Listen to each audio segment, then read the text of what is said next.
In the weeks since Steve Jobs died, there's been an outpouring of gratitude from his fans for the way his inventions, like the iPad, changed their lives.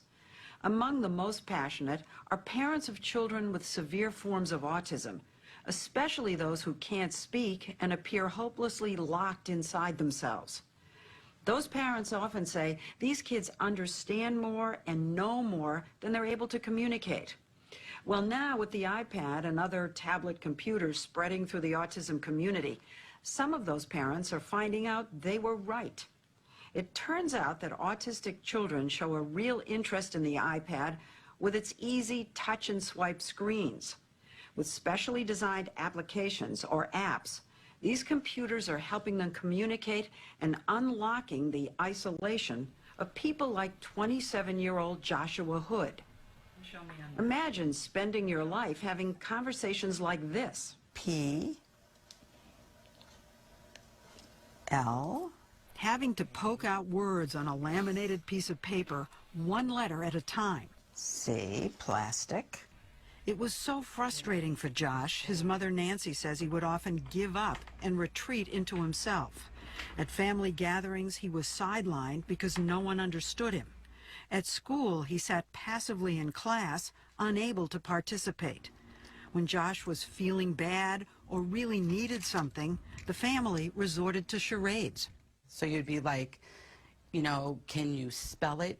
Can you show me? Oh, and so he would he'd act it out almost? He would look around a room and he'd see if he could find something that sounded like it. It was just to tell you one little thing. One thing that he wanted, yes. How are you? But not anymore. I want a drink. For the past year, Josh has been using an Apple iPad as his voice, and he is, well, he's reborn. What are we having to eat today, Josh? I want bagel bacon, please. Okay. Now, when he goes to the local diner, he can order his breakfast himself. Josh's mom downloaded a special language app and added pictures, videos, and symbols that allow him to convey his feelings, Happy.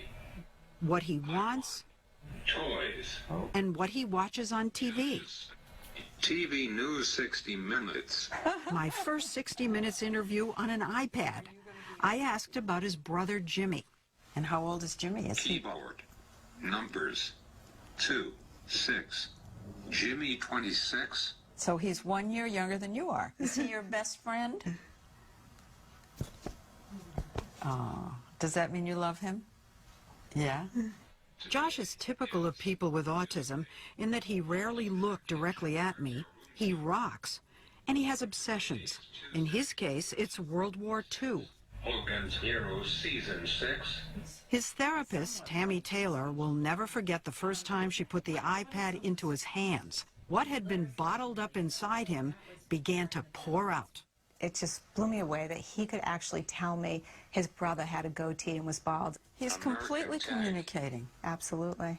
He's part of the community. I mean, communication is the essence of being human, and here he is communicating fully now. Totally.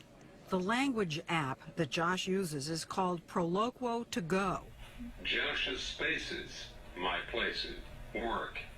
But there are other apps created specifically for autistic people, like Autism Express, to help children identify emotions. And another called Look in My Eyes to practice eye contact. How do you feel about being on TV? Can you show me on there?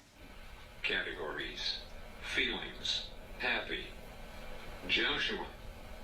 Happy.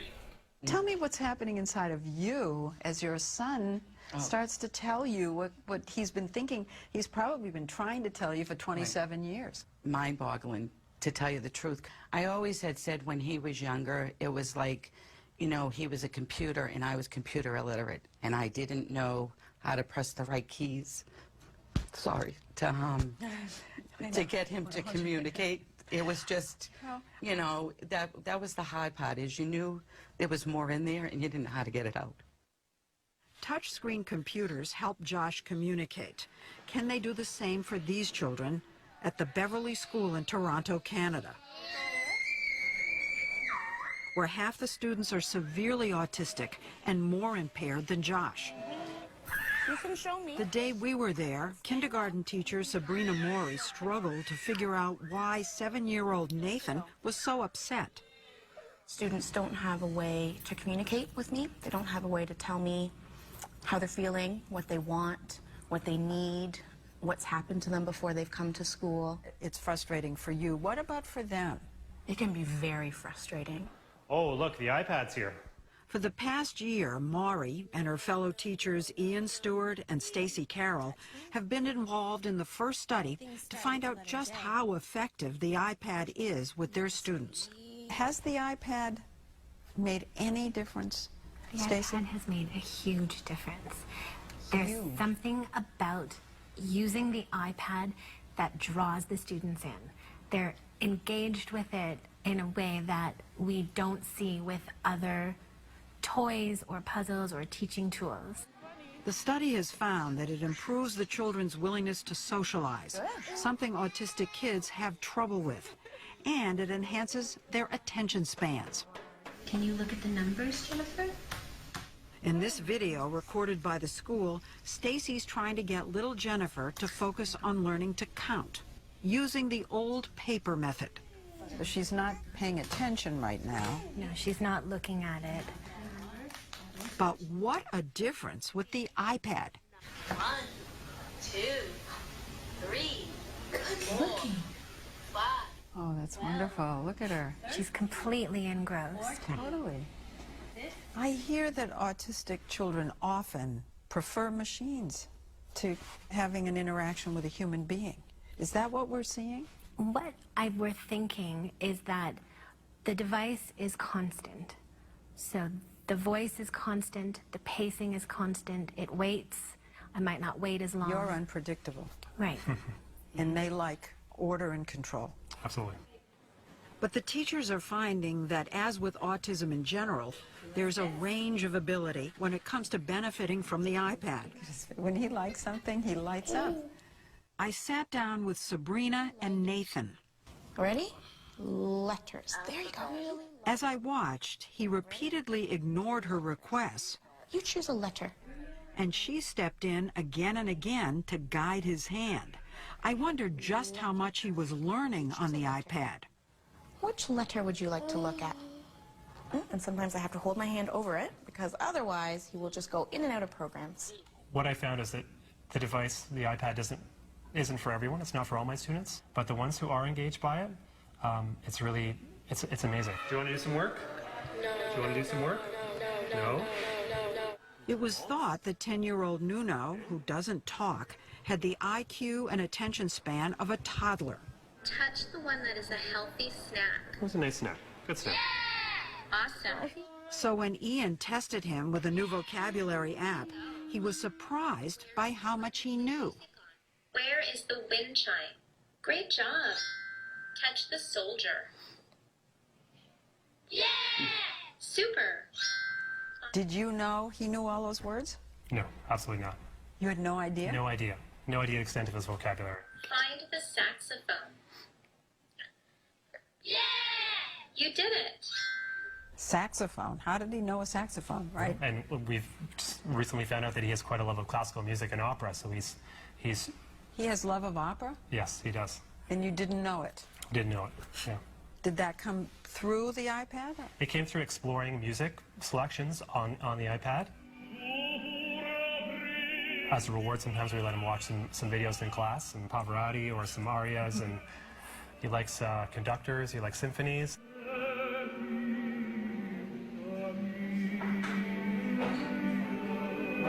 You're discovering that there's more inside these children's heads than you realized.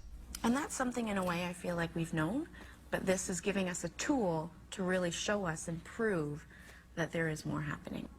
Figuring out why so many autistic people are unable to speak, as many as 30% of them, is the subject of a major new research study at the University of Pittsburgh. We don't have a biological marker for autism in most cases at the moment. Neuroscientist Dr. Walter Schneider is investigating whether the language problems in autism are caused by a disruption in the brain's connective circuits. What we're going to do now is the motor mapper. He invited Temple Grandin, the renowned professor of animal science and author of 5 books on autism, to have her brain scanned as his first subject. Okay, Temple, the noise is going to start. You doing all right? I'm okay. Grandin has Asperger's, a high-functioning form of autism, but she had trouble learning to speak. My speech started coming in around, 3.5, a few stressed words at a time. Like I'd say, bah, for ball. To analyze Grandin's brain, Schneider used a new technique he developed called high-definition fiber tracking that reveals the interior wiring in fine detail. This is a normal brain. This is a normal brain. First, he showed us the fibers that make up the language circuit in a normal brain, a streamlined bundle with off-ramps at the top. But what about in a brain with autism like Temple Grandin's? But you're going to show us Temple's brain? Yes, we're going to show the inside of Temple's brain. What I saw floored me. What did you think when you saw that? That is Temple, that is that. That is that? That is this section and how it projects out. But that's dramatic. That's dramatic. Schneider thinks this dramatic disorganization of the wiring may explain the language impairments seen in autism, but he won't know for sure until he scans more people. He hopes, among other things, that one day a brain scan will be able to diagnose autism early and tell parents if their child will ever speak. So he's affectionate. He's very, very affectionate. Meantime, parents like Amanda Williams, Nathan's mother, are latching onto the iPad, marveling at how the device is opening windows into their children's minds, even if the windows are open only a crack. I can't express to you enough how amazing it is to watch him take his little finger and go like that in a controlled way. I think the thing that made us cry was when he flipped through it and then he saw the tiger. And then he went, oh, I gotta go back. And went boom. And he looked at us with a smile on his face and he's like, I did it. And it's such a tiny little thing. But for him, it's huge, right? It's huge. It's huge. Where do you see the iPad taking him? What's the next step and the next step? We don't know what the future holds for him in terms of speech. We like to think and we still hope that one day speech will come in whatever form. But if it doesn't, and if it's not perfect, this will be his voice. This will be his voice.